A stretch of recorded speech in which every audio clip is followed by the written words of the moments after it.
토마 피케티의 21세기의 자본, 다들 한 번쯤 들어보셨죠? 전 세계를 말고도로 휩쓴 책이지만 그 이면엔 아주 날카로운 비판이 숨어 있습니다.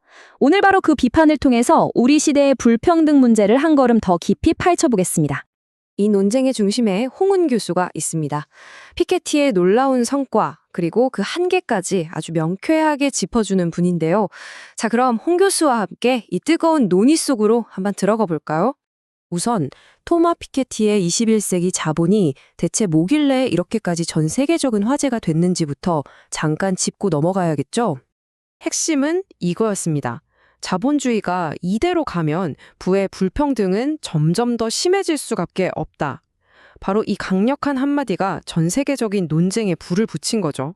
자, 그런데 이 엄청난 주장에 대해 잠깐만요 하고 나선 사람이 있습니다. 바로 오늘의 길잡이 홍은 교수입니다.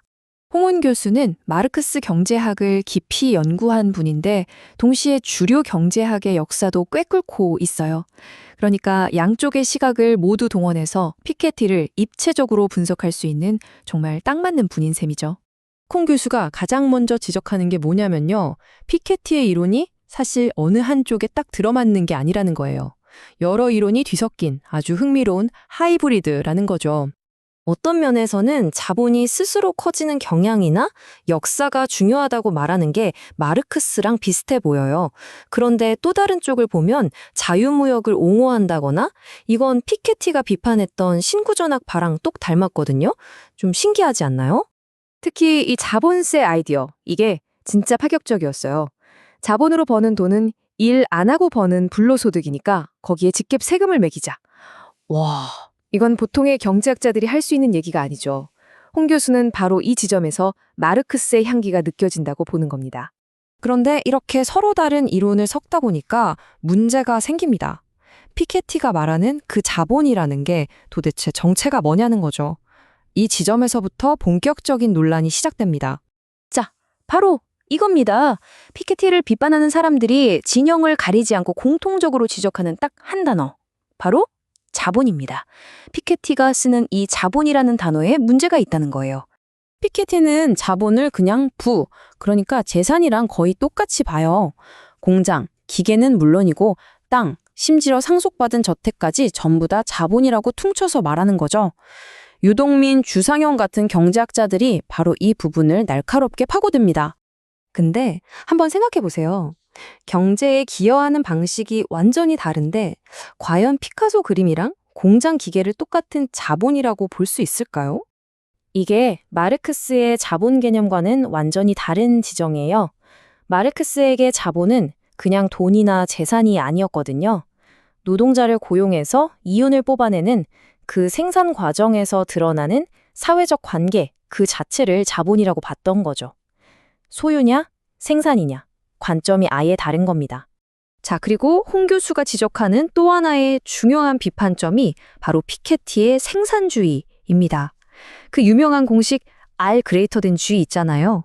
이게 이 비판이랑 아주 깊게 연결되어 있어요. 그러니까 이런 논리가 되는 거예요. 성장률 G만 높이면 불평등이 줄어든다? 얼핏 들으면 맞는 말 같죠? 하지만 홍 교수는 바로 여기에 생산 만능주의의 함정이 숨어 있다고 봅니다.